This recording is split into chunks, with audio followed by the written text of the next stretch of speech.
Hello, everyone. Welcome to one more podcast of the Athletic School.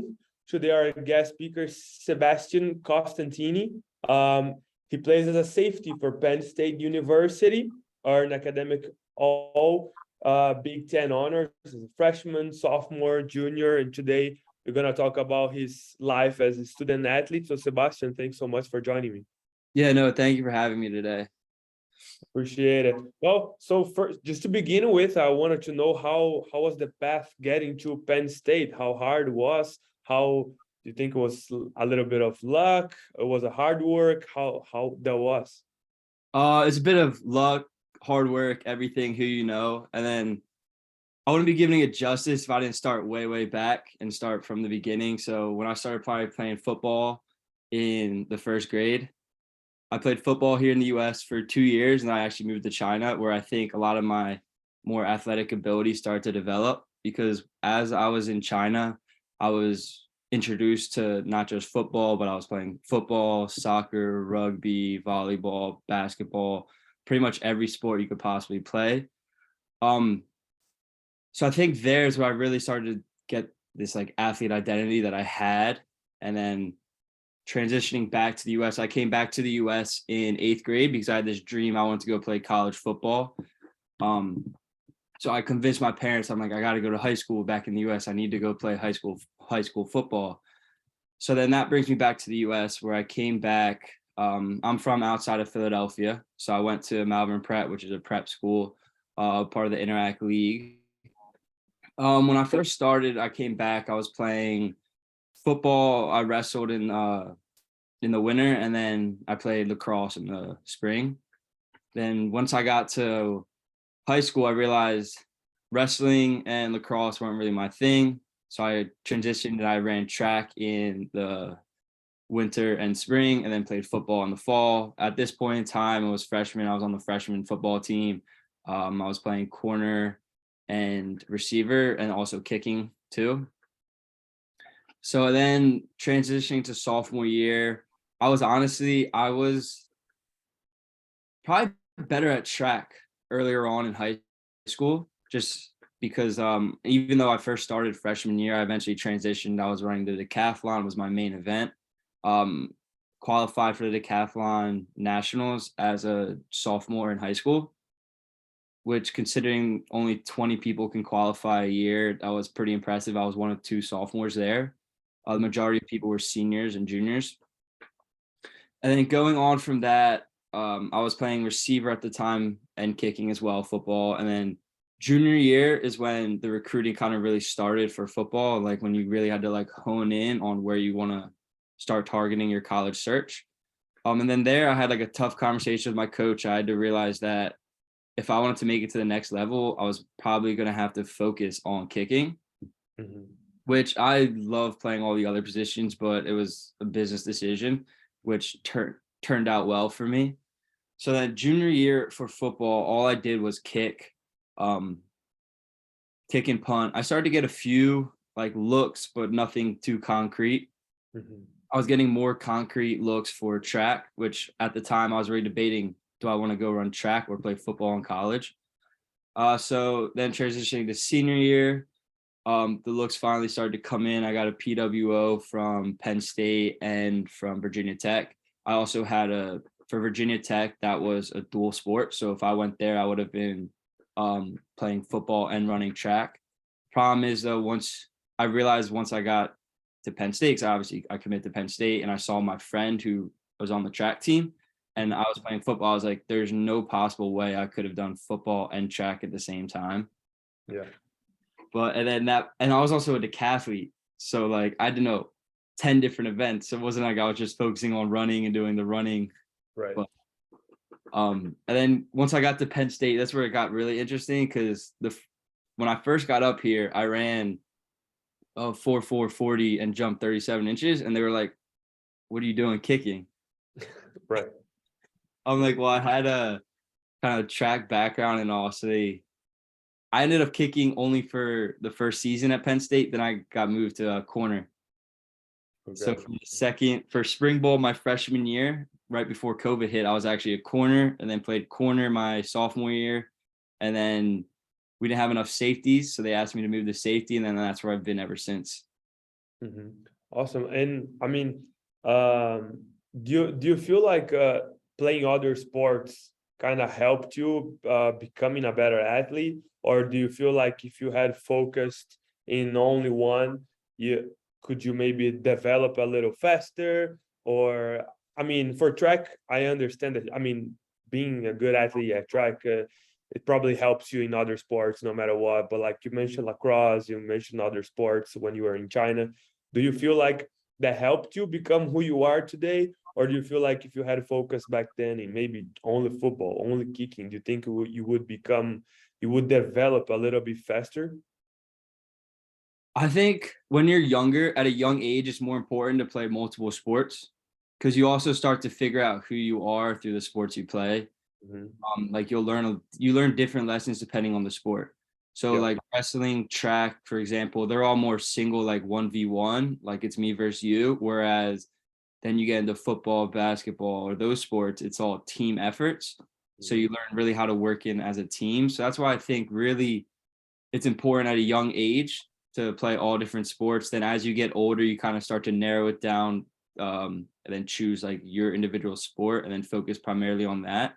But for me, for example, like track and football in high school, I thought that was a pretty good combo because it gave me a little bit of a switch up because I knew in college all we do is football 24/7. Mhm. Sometimes it can get a little tiring, like when you're doing the same thing over and over all year. So that's where I think track was a good mix up. Basketball too is a good thing to pair with football, I feel like, just because of the movements. So you really, once you figure out what you want to do, you can still do another sport as long as it's one that like helps you in your primary sport. So track was helping me develop speed, power, like explosiveness. Awesome. And once you got to Penn State, you had some awards off the field, and you are also having good results on the field. So how does it work for you, that life balance between playing a sport and going to college? And I mean, I'm sure as a D1 athlete, it's you committed for real, and it's games and traveling and all that kind of stuff. I mean, I play soccer here, but I'm sure for you it's way more intenser than for me. So how do you do that? How your time management works during off season? Do you guys still do a lot, or how does that work for you? Yeah, so for me, I studied computer science, so it's Mhm. an engineering college.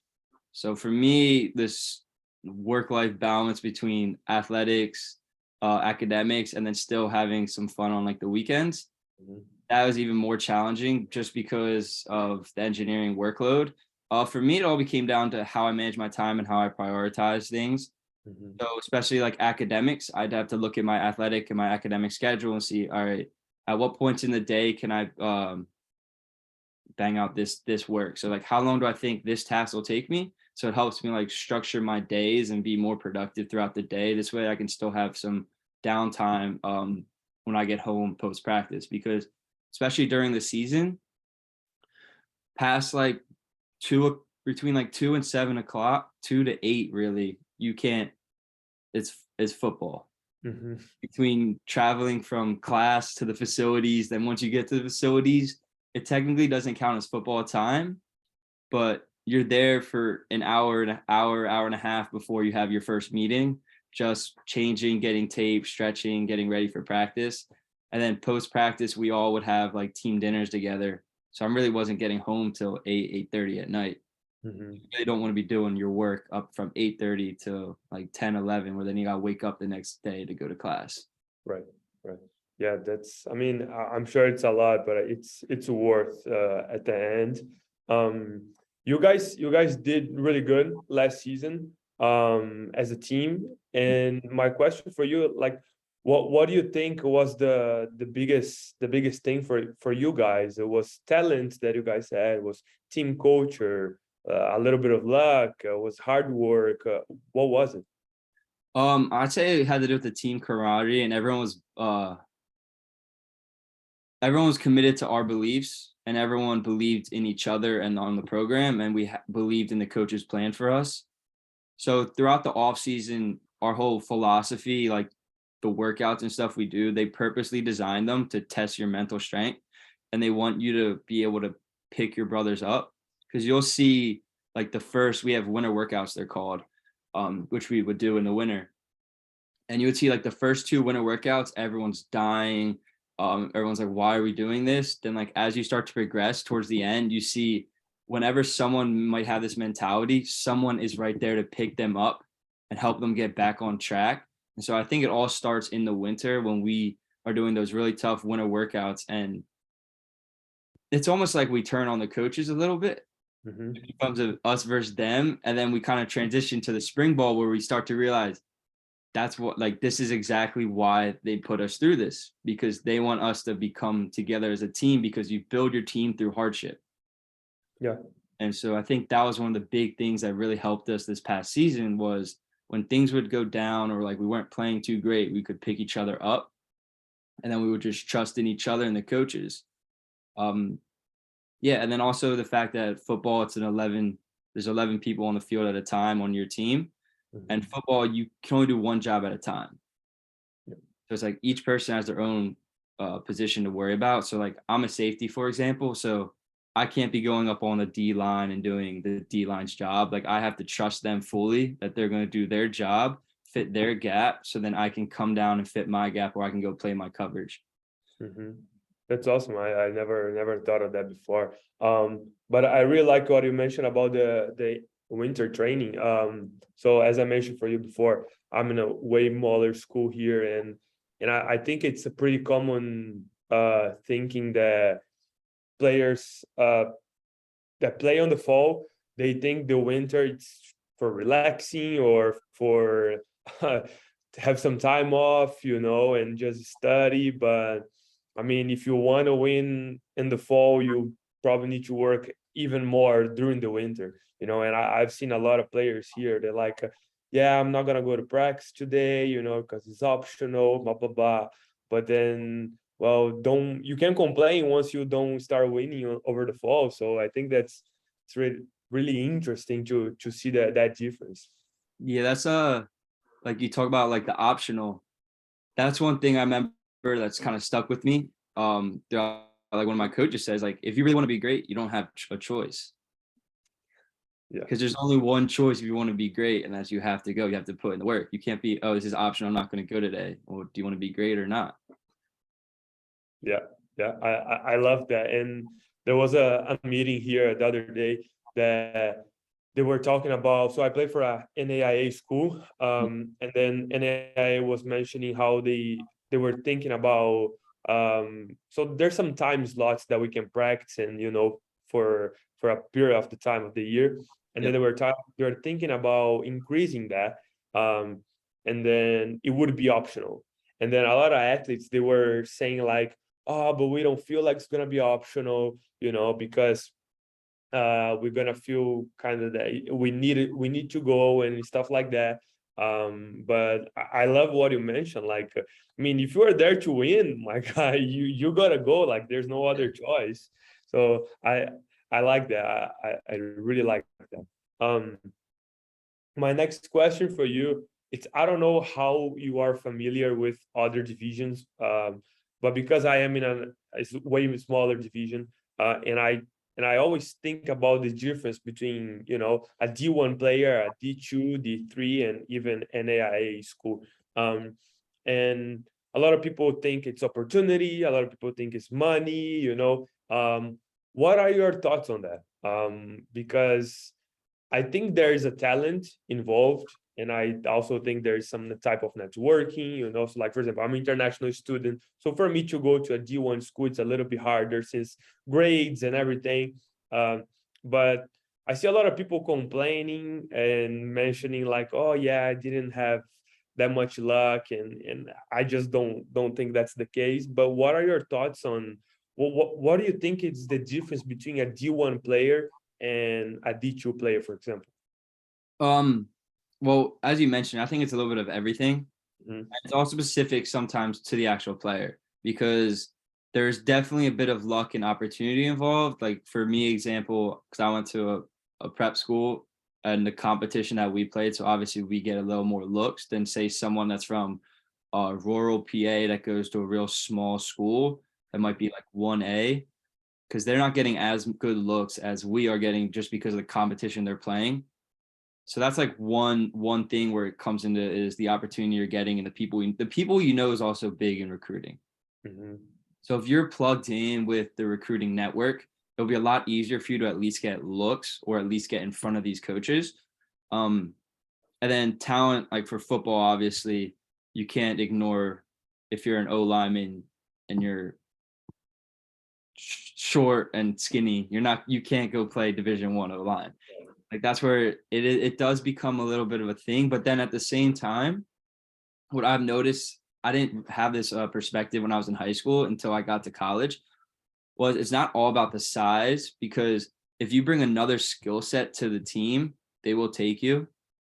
Because I thought you had to be this picture perfect, like if you want to play a skill position, like 6 foot, 6'1", 6'2", but like I've learned that that's not true at all, because you could be 5'10", but if you're a 5'10" quick guy with good ball skills or has a good high football IQ, you can still make it at this level. It's just the problem is it's harder to get to this level, because if you look the part, you're going to get looked at more.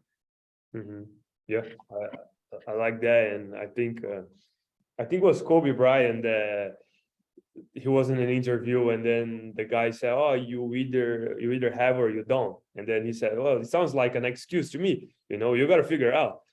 So I think it's pretty much what you said.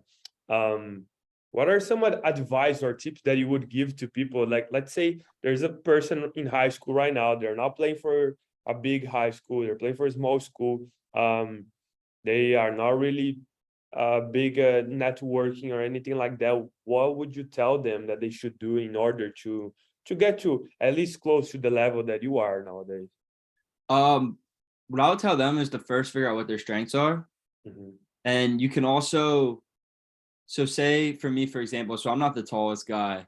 So if I were to do it all over again to go try and play safety somewhere, well, first I'm at Penn State, so it's a little different, but so what I would like tell someone like a shorter, faster person, I would tell them go on rosters and look for coaches that recruit similar to your skill set, because different coaches have different philosophies. So you want to find the one that your philosophy and your build will fit for, and your talents will fit for, especially also on defense, because there's different defenses, the way that different defensive coordinators design their whole scheme around, because some design their scheme around more pass coverage. They want more skill guys, DBs in the back, whereas some want more bigger upfront guys. So that's like the big thing, is that, and figuring out where you would fit best and specifically target those schools. The other thing is, I mean, Twitter's become a huge thing, and just reaching out to people, because you're not really going to get noticed if you're not putting in the work to get yourself in front of them. Mm-hmm. So that's the other thing that I had to come to the realization was, because at first I was not a very outspoken kid, or I didn't really like to talk a lot. So that was the one big thing I had to overcome, was I had to reach out and like start DMing coaches. I had to post on Twitter. As cringy as some of the posts might be, you have to do them, because that's what's going to get you out there and in front of people. Mm-hmm. Yeah, I like that, and I'm in the process of transferring, because I'm gonna do my MBA. And what you mentioned about the way that the coaches recruit, it makes a lot of sense, because I'm a goalkeeper for soccer, and I'm not too tall either. And if I go through the roster, I can see that they have 3 keepers, and all the keepers are taller than 6 feet. So that's probably, the coach is probably not gonna recruit me, because I'm not that tall. Otherwise, I can find coaches that they have goalkeepers that they are a little shorter, but in a way they add something else to the game, and then their height doesn't matter that much. And so what you mentioned, that's I think that's a detail that makes a huge difference when we're looking for something. So I'm glad you mentioned that, because I never thought of that before. Yeah, exactly. Because like certain coaches have different beliefs. Like some coaches are more likely, like they'll look at the other skills that you bring to the table, and then some are just hard set on, I want this figure. Yeah, love it. Okay, so my last question for you that I always ask everyone here, what's your definition of success? Um, my definition of success comes when I join a team, especially as I become older on the team. I want the younger new guys to look up and like come to me for advice. And then because that's where I see like I'm actually like contributing to the team, not just on the field, but yeah, just being a leader and someone that's looked up to is one of my biggest things that I would think as a successful person.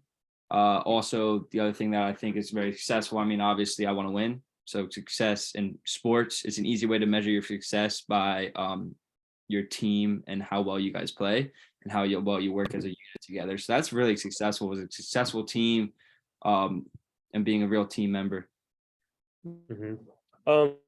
Would you say that, I mean, I love the word winning because I think that's, with sports, there's not a lot where else to go. Like if you're not winning, you're losing, right? But at the same time, I think it's a little bit tricky. So do you feel like if you are now winning, are you failing, or is there any other way to look at it? You could also look at it like, are you improving at least? Mm-hmm.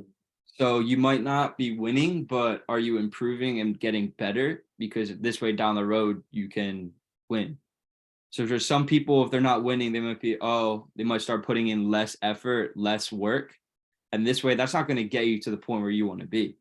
So it's like, if you're not winning there, you got to look at who's winning and figure out what are they doing differently than I am, and then try and implement that into your training process to elevate you to their level where you can potentially win and beat them.